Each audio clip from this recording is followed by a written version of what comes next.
de que candidato está mais próximo? O votómetro Presidenciais do Observador dá uma ajuda a perceber. Basta responder a 15 perguntas e, se quiser, afinar as respostas. E o votómetro revela de que candidato está mais próximo e mais distante.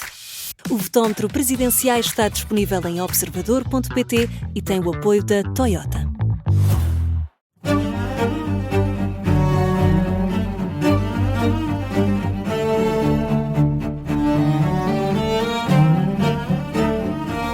Este é o Querido Líder, o podcast da Rádio Observador dedicado à liderança, com os nossos especialistas residentes, com larga experiência na formação de executivos, o Jorge Medeiros e o Milton Sousa.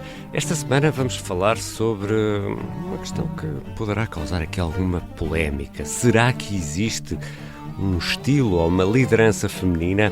E como sempre, os nossos episódios abrem com sim chefe, não chefe, e hoje analisamos a performance do líder da NVIDIA, Jensen Huang. Eu sou Ricardo Conceição e este é o Querido Líder. Bem-vindos, Jorge Medeiros e Milton Sousa. Hoje o Milton está à distância, vai estar à distância em alguns episódios, anda aí pelo mundo a trabalhar, mas estará de regresso tem que em ser. breve. É a vida que estamos a ganhar, não é, Milton? É a vida. Vamos ao nosso primeiro segmento, sim chefe, não chefe. Esta semana o escolhido é Jensen Huang, o CEO da NVIDIA. Jorge, um sim chefe ou um não chefe? Aqui alguns aspectos claros de sim chefe. Teve uma vida interessante. Os pais são originalmente de Taiwan, a nossa designação de Ilha Formosa. Ele foi para os Estados Unidos muito cedo. Os pais puseram-no nos Estados Unidos e ele foi parar ao Kentucky, a uma escola em que partilhou a sala de aula, digamos assim, com alguns indivíduos com outras proveniências. E, portanto, uma vida dura.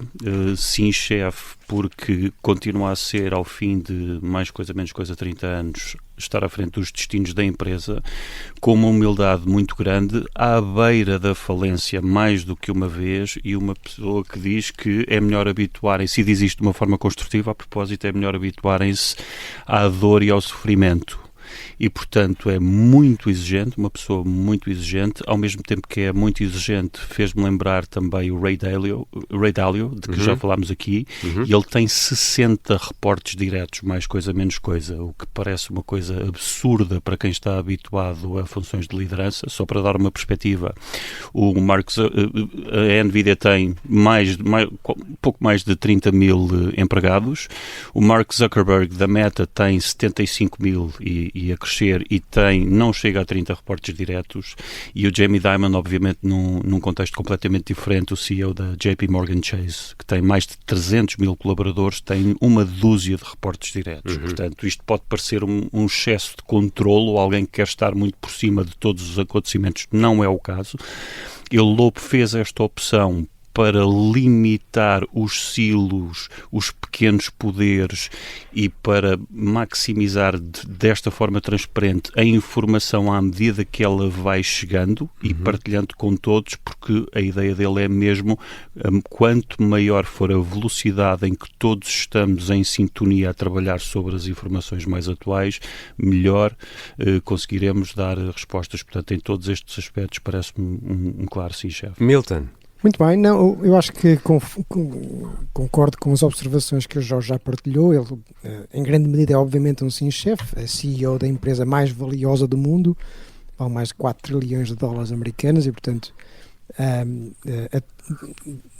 acho que não podemos negar que é, de facto, um líder de sucesso. É também sintomático e representativo daquilo que é o American Dream, não é? É um filho de pais imigrantes, que subiu a pulso e conseguiu de facto ter muito sucesso. E isto levanta desde logo aqui uma questão muito interessante que tem a ver com estas políticas mais recentes por parte dos Estados Unidos de limitar a imigração e ao mesmo tempo as restrições que está a impor nas universidades. Até que ponto é que isso não será contraproducente a médio e longo prazo para fazer da América aquilo que a tornou de facto grande, que a foi América grande outra atrair vez. Talento da melhor qualidade. E, portanto, aqui há se calhar um risco inerente a isso.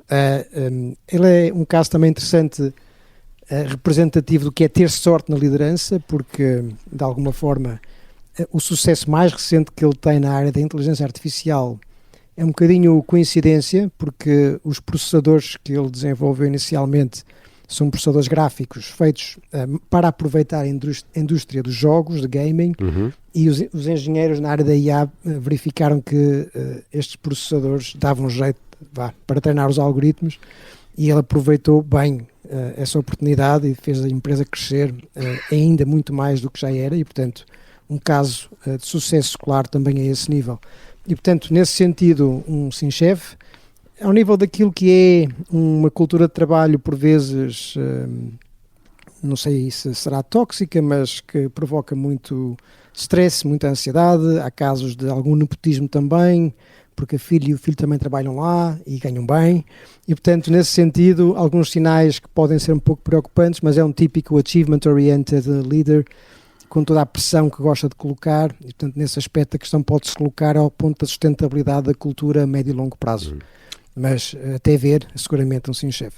Há aqui outro aspecto também, acho que esta perspectiva é interessante, é que do ponto de vista de rotação das pessoas, ele nos últimos 2 anos tem tido cerca de 2 a 3%, quando a média da indústria dos semicondutores anda à volta dos 18%. Portanto, isto indicia que há muita estabilidade, mas vale a pena escavarmos mais. Há muita estabilidade porque dá muito poder, mas também dá opções, dá ações. E, portanto, tem as pessoas de topo também, não só comprometidas com o sucesso a longo prazo. Obviamente, isto também tem de ser contextualizado nesta onda muito recente de crescimento da NVIDIA e de tudo o que se perspectiva de futuro. É um negócio que ainda ninguém sabe exatamente o que vai dar, porque é o novo ouro desta corrida ao ouro, mas não sabemos ainda o que vai dar, e já há muitos espíritos críticos sobre até que ponto é que todos os investimentos vão ter este retorno. E queria só deixar uma nota: a lição aqui não é obviamente ter mais reportes diretos do ponto de vista da liderança. Este é um daqueles temas que são impossíveis de estudar com alguma fiabilidade, mas é perceber que de facto em indústrias muito diferentes há outras formas de liderar. Fica também aqui o tema de, com tantos reportes diretos, quão fácil será arranjar um sucessor. Exato. Mas fica a pergunta. E tempo para tratar de todos esses reportes. Está feita a análise desta semana a um líder, para a semana será o outro o protagonista. Agora aproveito para deixar aquele desafio de interagir connosco. Queremos muito saber o que pensam os nossos ouvintes. Basta enviar um e-mail para queridolíder@observador.pt. Agora vamos ao tema central desta semana. É um tema recorrente nas organizações e, por que não, na vida. Milton, há um estilo de liderança feminino? A questão é muito interessante e também polémica, mesmo no contexto académico. É um tema por vezes controverso, porque levanta desde logo muitas emoções também. E é muito interessante de ver que os estudos que existem falam e aparentemente confirmam que as diferenças são poucas do ponto de vista estatístico naquilo que são os comportamentos de liderança entre homens e mulheres e na sua real eficácia, mas o que os estudos de facto vêm confirmar é que estes preconceitos e enviesamentos são muito reais e são importantes na relação entre liderança, entre líderes e seguidores.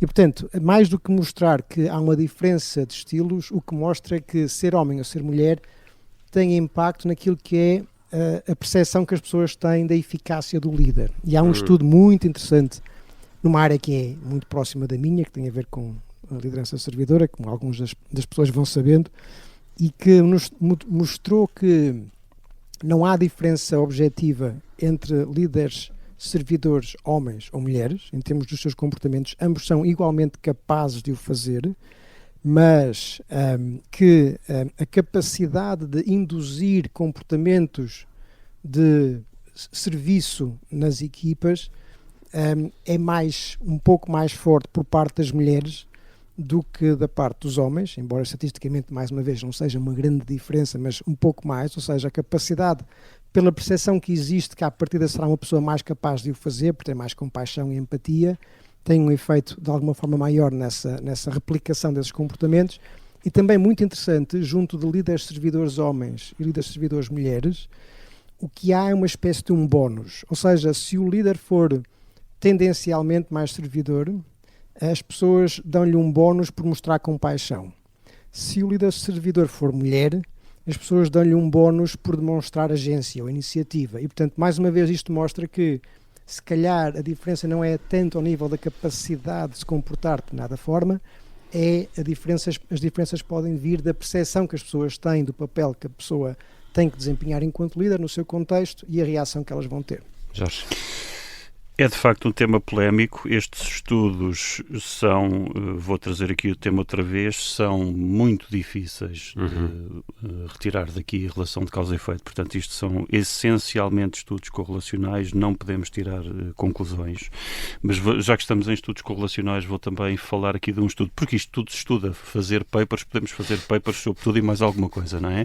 E então, um dos estudos demonstrou que uma coisa é uma fotografia estatística. Essa fotografia estatística existe, por exemplo, no SP500 nos Estados Unidos, eu tenho aqui o número, mas são cerca de, não chega a 8% de mulheres são CEOs, 8% das 500 empresas.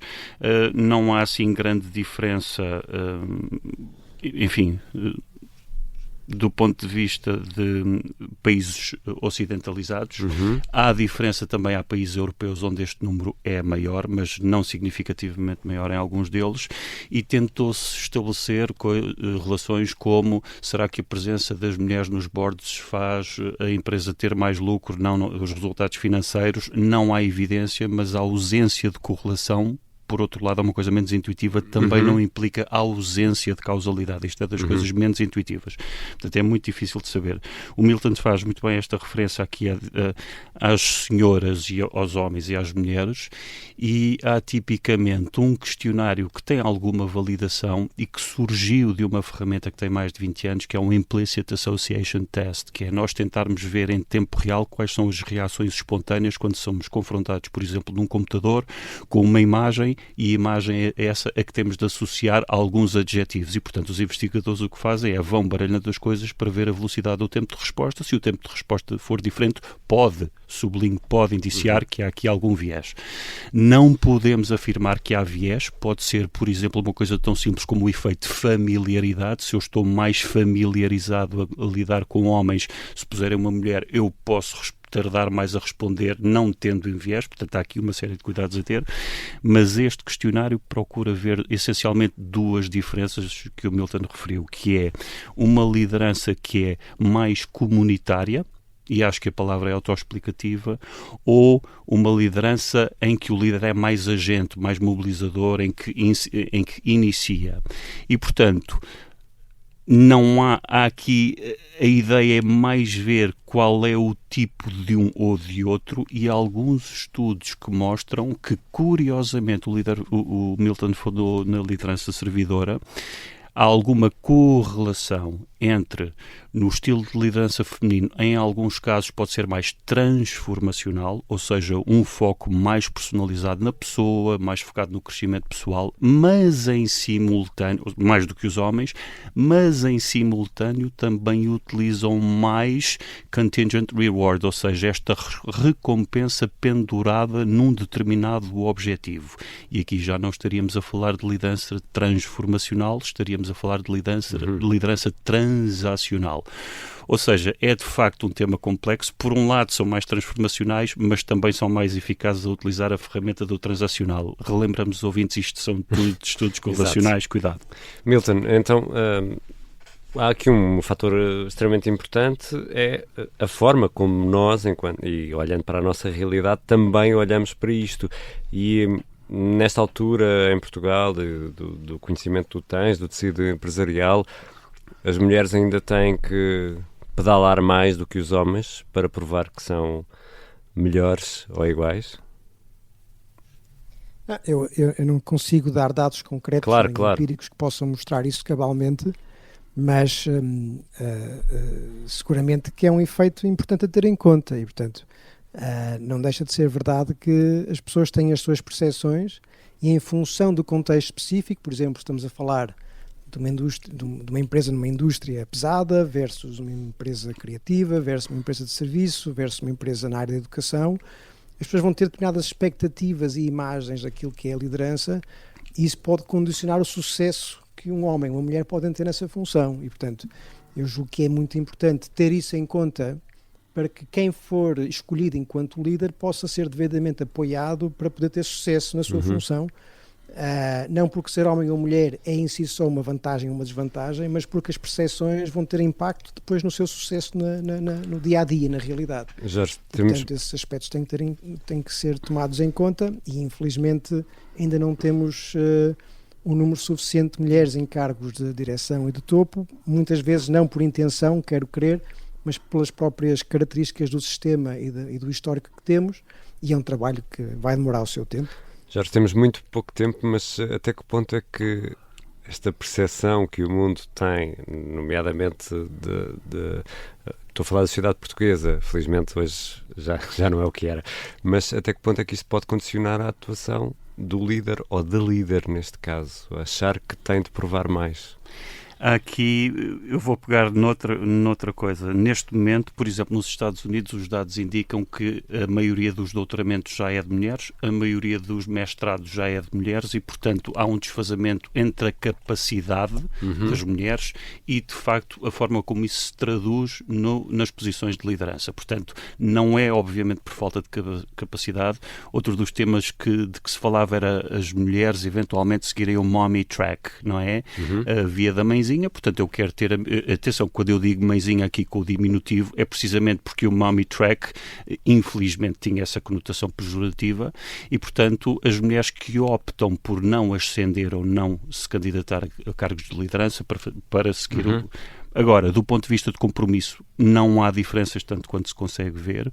Há outra coisa, voltando aqui à ideia das percepções, essa sim está muito bem estabelecida, que é em profissões tipicamente mais conotadas com o masculino, por exemplo, militar, as mulheres têm uma determinada percepção, já lá vou, não cumprirão tanto no sentido da percepção dos liderados. Porquê? Não são suficientemente masculinas. Quando estamos a falar de educação, governo, serviço social, por exemplo, já há uma maior aceitação. Qual é o tema? E esta não é uma boa notícia para as senhoras, é que é presa por ter cão e presa por não ter. Ou porque não é suficientemente masculina, ou porque não é suficientemente feminina. Portanto, senhoras, lamento, não matem o mensageiro. Bom, vamos voltar a este tema seguramente noutro episódio do Querido Líder. E é com este tema central que fechamos este primeiro episódio da semana do Querido Líder. Na quinta-feira vamos publicar a conversa com o convidado desta semana, o Pedro Duarte, CEO da Shift Consulting. Acho que na Europa tomamos muitas coisas como já existentes, temos um nível de vida extraordinário comparado com outras áreas no mundo, e as pessoas assumem que isso é algo que existe, é um ganho e que vai lá estar sempre. E noto que no Sudeste Asiático não há essa percepção, e há muito mais vontade em alguns círculos de fazer acontecer, de se atingir esse nível. Estamos demasiado confortáveis, é isso? Estamos demasiado confortáveis.